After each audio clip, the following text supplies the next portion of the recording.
equilateral triangle, completely dependent on the length and strength of each side.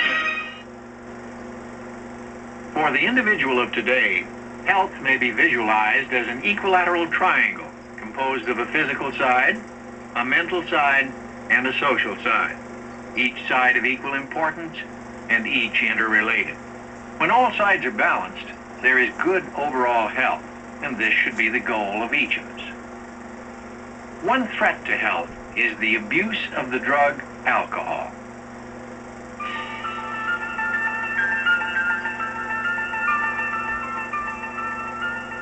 First of all, alcoholic beverages in any form have one thing in common, one essential ingredient which can be extracted from all of them. This is a colorless, tasteless liquid called ethanol, or ethyl alcohol. Pure alcohol is deadly to living tissue. However, it dissolves readily in water and can be swallowed when sufficiently diluted. In this film, we'll mostly concern ourselves with the short-term effects of alcohol. First, it travels quickly into the bloodstream, dissolving immediately. It next goes straight to the liver, which begins getting rid of the alcohol by changing it into another substance. However, the liver can handle just so much at one time.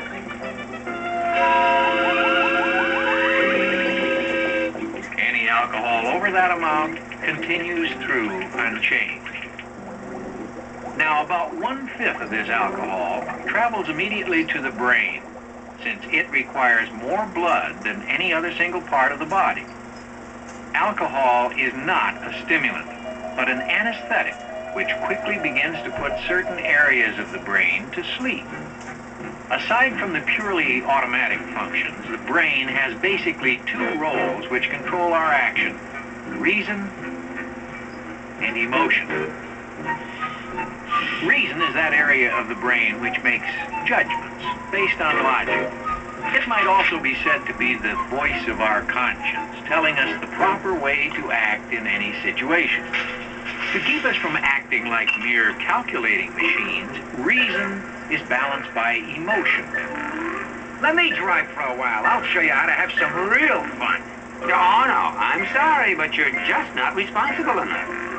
As long as reason and emotion stay in balance, we have good mental health.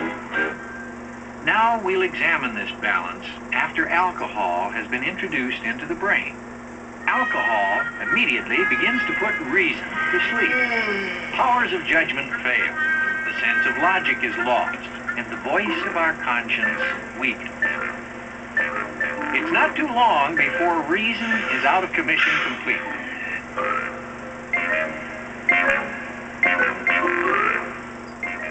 Alcohol doesn't affect everyone equally. But basically, there are 4 degrees of inebriation. To determine their effect on the health of an individual, let's flesh out our simplified diagram and place him in a drinking environment.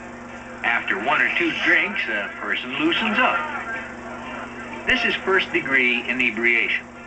It's a mild euphoria, characterized by general relaxation, less self-consciousness, a sense of well-being. Most people who drink do not want to go beyond this first level of inebriation. For if the concentration of alcohol in the brain is increased, the drinker enters the second stage of inebriation. Let's see what this does to our friends' reason and emotion.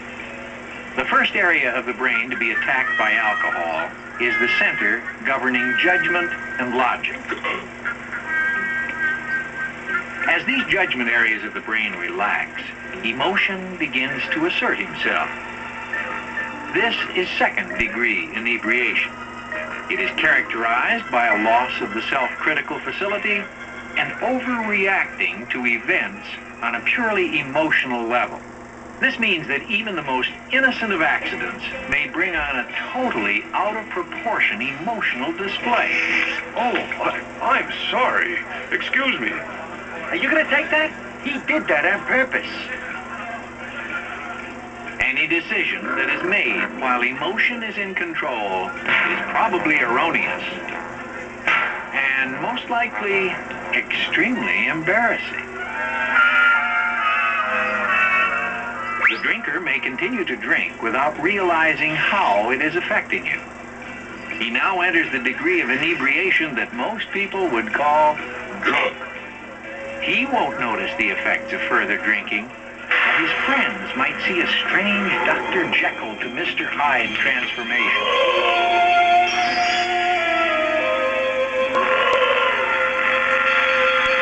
A once gentle and kind person often becomes mean and argumentative. At a slight provocation, he becomes irritable, starts a fight. On the other hand, he may fall into a deep depression, become melancholic, break into tears. This depression can become so great that the drinker may even attempt suicide. This extreme emotionalism marks the third stage of inebriation. Also at this stage, the physical effects of alcohol are more drastic. Coordination of mind and body is almost non-existent. Vision becomes blurred or doubled. Superficial physical signs may appear, such as red blotches on the skin, a flushed face, and excessive perspiration. Fortunately, most people become ill or fall asleep before they pass the third stage of inebriation. But if they don't, and they continue to drink, they enter into the very dangerous fourth stage of inebriation. The alcohol begins to attack the automatic centers of the brain. Breathing becomes irregular. Vital processes are slowed. Skin temperature decreases. This is the fourth stage of inebriation. It is a slowing of all vital processes and possible lapse into unconsciousness or coma. Most people have an idea of the dangers of alcohol abuse, so you might wonder why so many drink. One of the major factors leading to the use and abuse of alcohol is peer group pressure. It's natural to want to be accepted as part of a group. You might say that this desire starts from the day we are born. That's when we get our first introduction to an established society. And so, in the hope of fitting in, we begin to mimic the actions of others. The need to be accepted by others stays with us most of our lives. Alcoholic beverage companies spend a great deal of money to portray drinking as sophisticated, sexy, and mature.